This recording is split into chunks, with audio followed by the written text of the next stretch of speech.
On Saturday's episode of Saturday Night Live, President Donald Trump and his administration were the center of the attacks.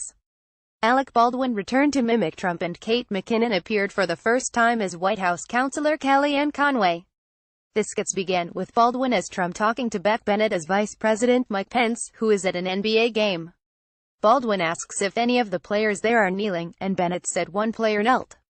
Baldwin responded by telling him, "Get out of there, Mike." Then Pence is in Starbucks and gets a call from the president, who says, "Do the cups say Merry Christmas or Happy Holidays?" Bennett then explains to him that it's too early in the year for that and that the cups read Pumpkin Spice is back.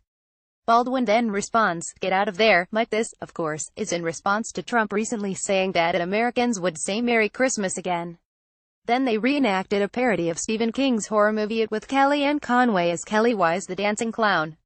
The skit begins with Alex Moffat playing Anderson Cooper losing his notes on a rainy night and they wash into a storm drain. Kelly Wise, played by McKinnon, scares Cooper when he looks into the drain and then she tries to convince him to invite her onto his show, Anderson Cooper 360.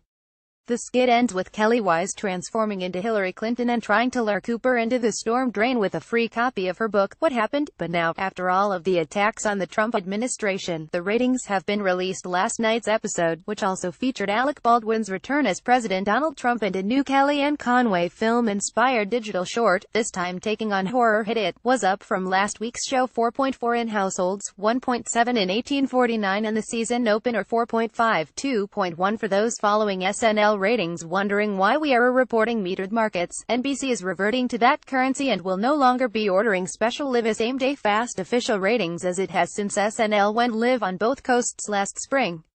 The metered market results include live viewing on the East and West coasts without factoring in those who watched the 11:30 p.m. encore in the West.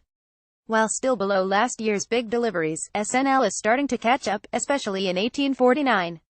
Last year's Week 3 episode, which did not air live on the West Coast, drew a 5.0 in households and a 2.3 in the demo. SNL was the one telecast last night on the broadcast networks in both meter at market households and in 1849 in the local people meters. While other late-night shows are struggling after attacking Trump, it seems that Saturday Night Live has the opposite effect.